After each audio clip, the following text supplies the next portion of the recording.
Hey guys, it's Sakina of My Brown Sparkles, and today I wanted to do a fun, quick video to help you determine this one little thing. 6 signs you are more financially fit than you think. I think some of us who are on like these journeys to pay off our debt or just get our finances in order, sometimes we can be a little harder on ourselves. And if you're really consistent, like I try to be, you might find that you are really hard on yourselves. And sometimes you still feel like you're super poor, or sometimes you just feel like you still don't have enough money to really live the lifestyle that you want to live.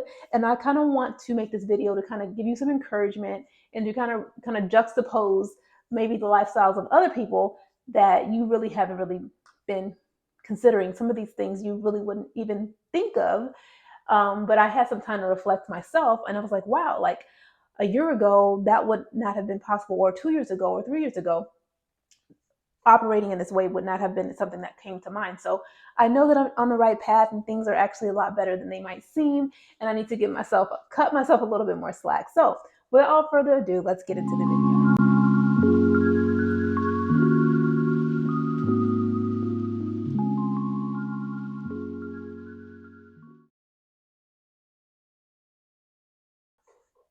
If you're new to my channel, welcome. I am Sakina, your eco-friendly sustainability hostess with the mostest. I inspire women to live their most eco-friendly, sustainable lives in the most luxurious way possible. Oh, wait a minute, I think it's actually flipped. Their most luxurious life in the most sustainable way possible, but it can work both ways. So in today's video, I'm sharing with you 6 signs that you are more financially fit than you think. And like, as I mentioned, I was actually just pondering on these things. I was like, wow, these are things that I never used to be able to do until I started, handling my finances the way that I handle them now. So I've actually come a long way. And I think that maybe some of you might be able to resonate. Hopefully, y'all will be able to resonate with some of the things that I've gotten written down for this video. So let's get right into it. So, disclaimer, I'm not a financial guru, I'm not a financial advisor. So, all of the information that has been shared in this video, that is being shared in this video, and that are shared in my other videos regarding finance are for entertainment purposes only. This is my journey, and I'm just sharing with you what I'm doing. So let's go. Number one, you're not you're not anticipating a tax return. So it's March 2024 as I'm filming this, and right now people are talking about getting their tax returns. I still haven't even finished filing my taxes. I need to finish that sometime this month. I'll get to it. But that's a sign, like I'm not sitting around waiting for a tax return because I don't really even care. Even if I get some money back, it's not really a big deal because I kind of already have my budget set up. And like I mentioned in other videos, I'm pretty much sticking to that budget. So any extra money I get really just goes towards paying off debt, and eventually it's going to go towards wealth accumulation, like investments and things like that, money that I'm not actually going to actually be able to touch anytime soon. So that's a sign that you're actually more financially fit. If you're not sitting around excited about getting your tax return so you can go get some new rims or some clothes, go on vacation, all of that, then maybe you are actually doing a lot better. And in fact, if you're not getting much back from doing taxes, that means you're not giving the government more money than they need to be getting in the first place. This one is a big one for me because I've noticed this shift in myself. And that is that you don't beeline to the sales rack as soon as you go to the store. So I used to be the sales rack queen, and I used to go straight to the sales rack. But now when I walk in the store, I actually look at everything. And the sales rack is the last place that I go. I look at everything that might catch my eye that I might want. And then I go to the sales rack. And I think it's because I had this new shift in my mindset. Like I know, because of the way that I budget my money now, I have a lump sum that I can spend within this certain category, and I don't have to feel guilty about it. And I know that I have it, and I feel secure that I'm taking care of all the other areas of my life financially. And so I don't have this guilt or that I can't afford something. No, I know that I can afford it. If I truly want to spend my budget on that, I can.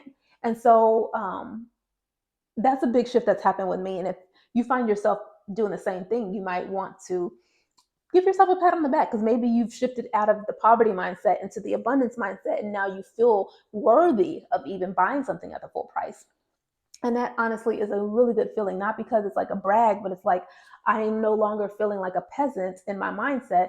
And now I'm like, oh, with a little proper money handling, I can now see myself affording something like this because I've been taking care of my money, and doing things the proper way. So now I can give myself a little bit of leeway here and treat myself occasionally.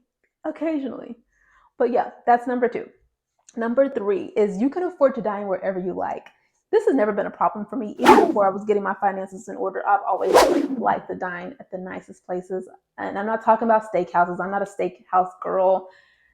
I hate how people think that like fine dining means like a white tablecloth, or like good dining means like a white tablecloth, or that you're dining at steakhouses all the time. I think steakhouses are overrated in my opinion. I actually prefer to go to just really nice restaurants that have like chefs who are really passionate about food, because you know that they're going to have a menu that is to die for, and the menu changes every month. It's not the same menu. It's not like at Applebee's where you can expect to get that same staple. I like to go to restaurants that really have people who are passionate, who have chefs that are passionate, sous chefs that are passionate, that have bartenders that are passionate about making good cocktails, because then you know that the food is going to be good. And when you know that you can go to a restaurant, any restaurant you want, and it's not like, ooh, it's fancy. I've never really thought of food that way. I think it's weird when some people that might meet me find out the kind of places that I like to go eat. They're like, oh, you fancy. I'm like, no, not really. I just like good food. Like, I like high quality things in general. And no, I'm not a tourist. I just like good food, and I don't like to sacrifice or compromise when it comes to that. So if you're like that, maybe your finances are in order, or maybe you're living a little bit above your means. I'm not sure, but you can definitely budget that into your lifestyle. Let me tell you. But I wanted to add that to the list just in case. So number four is different. If you like spending money on others, and if you have money to spend on others, perhaps you're doing better than a lot of people. There are some people I know who have shopping addictions, and they shop not even just for themselves, but they'll find an excuse to shop and they'll purchase things for other people. I'm not talking about that. But I know a shift happened in me where, because now I have a set budget for gifts and donations, that now that I know that I have that money to spend every single month, I'm always like, okay, who can I purchase something for? Oh, let me get this person something nice. Let me buy this person breakfast. Or let me do this. Like, I find more ways to give now, or to surprise people with things that I didn't necessarily do in the past. I've never been a huge giver of monetary things. I'm not going to lie. I've been more of a giver of time and like knowledge, like wisdom, things that I know, but not so much monetary. I do birthday gifts, wedding gifts, things like that, but I'm talking about those little things in between that maybe that person wasn't thinking that they needed or even asked for, just a little surprise here or there. Those are the types of things that I'm talking about. And I find that I am doing that more because I have that, like, I have a set budget that I can pull from, and I can do that every single month. And it makes me feel good. I just enjoy it. And yes, it is an excuse to shop. It is an excuse to shop. Okay, so number five is an obvious giveaway, and that is you have money left over after bills and discretionary spending. So after you've paid all your bills, you've paid yourself, and you've spent all your discretionary money, you still have money left over that still hasn't been, maybe you do allocate it somewhere. I don't technically allocate every dollar that I have, because so much of my money is going towards debt anyways. That's where it's allocated to. Any extra needs to be allocated to debt payoff. But the fact that I still have money left over after my bills and after I spend my discretionary budget, it just gives me that extra boost in confidence financially to like, oh, I don't have to worry about money. I have it. It's there. It's always going to be there. It's constantly going to be there. God continues to provide for me, and I'm going to continue to do my darndest to steward this money as best as possible, and to give myself like that nervous system regulation to not be feeling stressed out. And my last and final sign that you're doing better with money than you think, that you're financially fit, is that you sleep well at night. You go to sleep not thinking about this bill or that bill or what might happen. You can sleep well at night knowing that it's been covered, you've prepared, you have an emergency fund. If this were to happen, you have enough to cover it. If this were to happen, you have enough to cover it. You do not lose sleep over money. That is another sign, because I think a lot of people do, and they constantly live in the survival mode, flight or flight response of get up, go to work, make money. And I don't really live like that anymore. I'm more so like, how can I maintain my lifestyle, and how can I make it better? And how can I get out of the 9 to 5 hustle?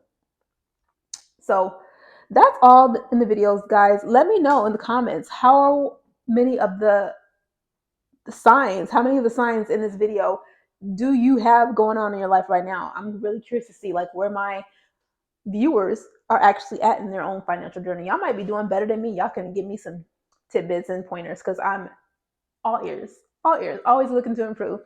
But anyways, that's all I have for this video. I will catch you guys next time. If you haven't already done so, subscribe and hit the thumbs up button, and I'll see you guys later. Bye.